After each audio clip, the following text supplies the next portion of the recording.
Okay, so as promised, I am here to deliver like the tutorial on how to build one of these things. I did add a steering since last time, but it's pretty cool.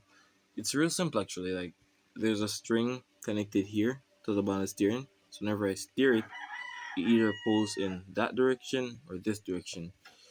Which as you can see then runs here, runs along this thread, runs back to my controller. So like watch. I turn this way, it turns that way. I turn this way, it turns that way. Now, the closer you can get this string to the center of the steering, the more range you can spin the steering light. Because it's at the bottom, what the simplest little movement and it taps out. If it was not one of those little three-piece steerings that has the center like all the way up here, this would be so much easier because I could like send the steering a further path around without it bucking out on me.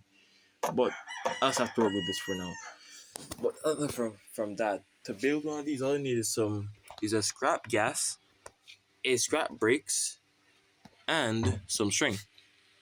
Now you want to connect the string almost as close as possible to the top for that good gear reduction ratio.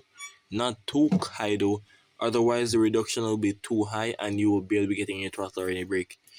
Same thing for here. As you can see, the string stash thing is connected very up high, so perfect gear reduction.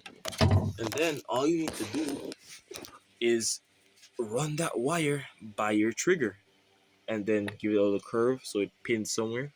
After it pins, you press the gas or the brake in this case, it stiffens out and then it does that.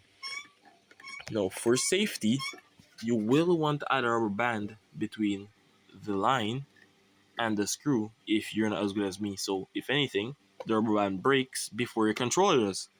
But because I'm smart enough to do so, I just don't use rubber band at all. But you must get the ratio right.